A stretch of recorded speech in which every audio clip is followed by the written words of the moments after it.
die kees waar je naar over nou, toestel, ik moest besluiten maar de stand, man. Ik kan Do you know what it feels like to lie awake every night? How it feels like? Noong February 2024 sa isang mahirap na komunidad sa Saldanha Bay, ibinenta ng isang ina ang kanyang 6 na taong gulang na anak sa halagang $1,000 o higit kumulang 56,000 pesos. At ayon sa isang saksi, nais nang bumili ang kanyang berdeng mata at maputing balat. Ang kasong ito ay kinagulat ng South Africa at maaring nalutas na ito, ngunit hindi pa tapos ang kaso dahil nasaan na ba si Joshlyn Smith?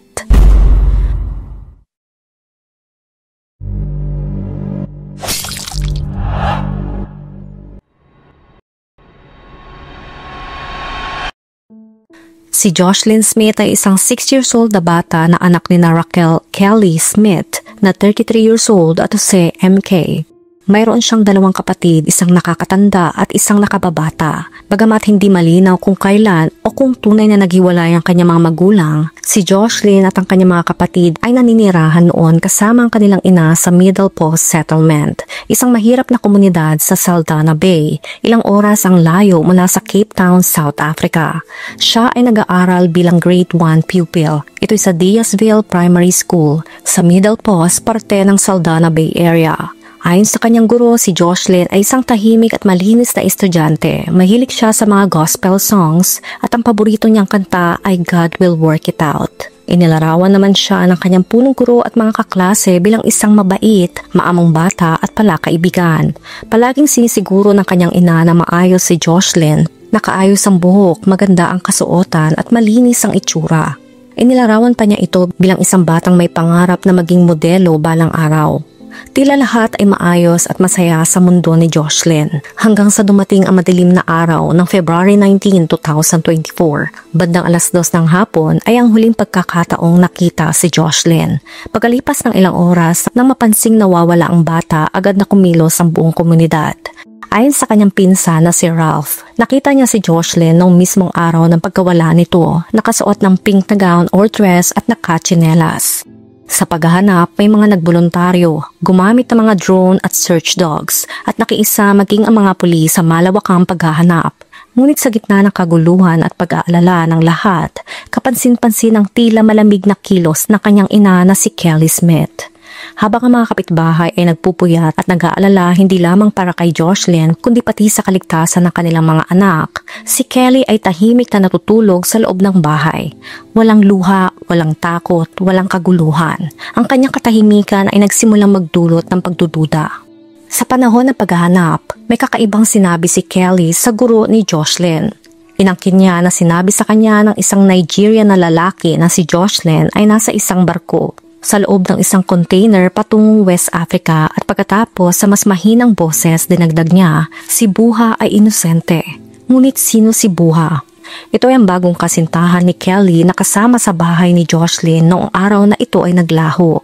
At doon nagsimulang magtanong ang mga tao kung ano ang alam ni Kelly at kung bakit hindi siya kumikilos tulad ng isang desperadong ina.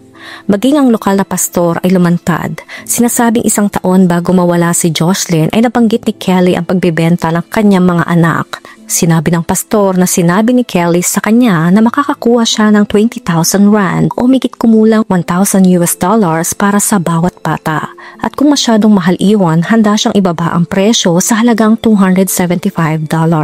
Nakakapangilabot na mga salita mula sa isang ina ng 3. At ngayon nais malaman ng mga investigador, ito ba ay joke lamang o seryoso siya?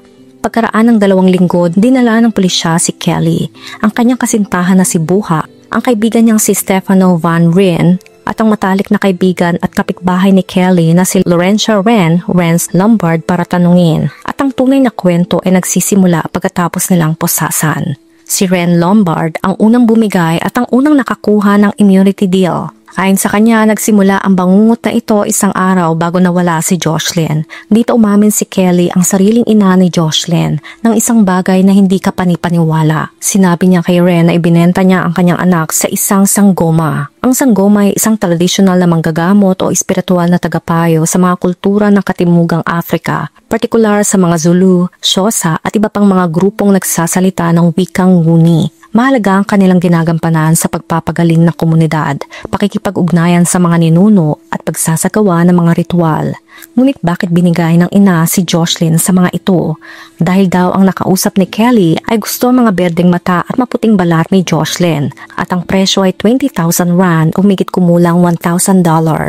Ngunit ano kaya ang dahilan kung bakit kailangan ni Kelly ng pera? Kinabukasan, February 19, sinabi ni Ren na nagbigay ng utos si Kelly. Sinabi niya sa kanyang kasintahan na si Bua na ihanda si Jocelyn bago mag-alas 2 ng hapon. Sa oras na iyon, siya'y susunduin. Nagbalot sila ng ilang damit sa isang itim na cooler bag at pagkatapos ay pinanood ni Ren si Kelly habang inilabas ang kanyang maliit na anak sa isang puting sasakyan. Ito ang parehong puting sasakyan na kinausap ni Kelly noong araw bago nito. Sumakay sina Kelly at Jocelyn, umalis ang sasakyan at sa ganoon ay hindi na nakita si Jocelyn. Ngunit ang puting sasakyan na iyon ay hindi ang katapusan ng kwento dahil sa likod ng mga eksena, nagtatrabaho na si Kelly upang patahimikin ng mga tao. Alam niya ang kanyang ginawa at ayaw niyang malaman ito ng iba, kahit nagsimula siya magbigay ng mga suhol. Ayon sa mga testimonya sa korte, ipinangako ni Kelly sa kanyang kaibigang si Ren ang 1,000 rand upang manahimik. Nag-alok siya kay Stefano ng mas malaki pa, ang 1,200 rand. Nang dumating ang pulisya at sila'y tanungin, ay nagkunwari silang walang alam. Ngunit hindi pa sila binayaran ni Kelly. At nang magsimula ang mga pag-aresto, bumaliktad ang kanyang kaibigang si Ren, nakipag-ugnayan sa mga otoridad para magpatotoo. At nang akalain ng mga investigador na narinig na nila ang lahat, isang bagong pangalan ang pumasok sa kwento. Ito'y si Baka Lima. Sinabi ni na Stefano at Buha sa pulisya na siya ang sanggoma na di umano'y kung saan ipinagbili si Jocelyn. Nakatira lamang siya ilang hakbang mula sa tirahan ni na Kelly ng kanyang kasintahan at ng kanyang mga anak. Ang tunay niyang pangalan nila ay si Pumsa Sigaka, isang kasal na ina ng 3. Kinabukasan, inaresto din siya. 2 beses siyang humarap sa korte habang nagaganap ang investigasyon. Pero walang matibay na ebidensya na mag-uugnay sa kanya sa pagkawala ni Jocelyn. Sinabi ng babaeng ito na wala siyang kinalaman. Ang huli raw niyang pagkikita kay Jocelyn ay noong mismong araw na nawala ang bata. Ayon sa kanya, naglalakad daw siya noon kasama ang kanyang ina. Kinagabihan, kumatok si Kelly sa kanyang bahay at nagtanong kung nakita niya si Jocelyn. Iyon lang daw ang nangyari. Sa kasamaang palad dahil walang sapat na ebidensya laban sa kanya, siya ay pinalaya.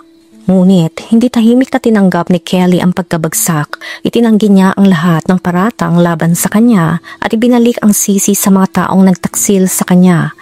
Ayon kay Kelly, si Renz, ang parehong babae nagpapatotoo laban sa kanya at ang kasintahan ni Renz ang nasa likod ng lahat.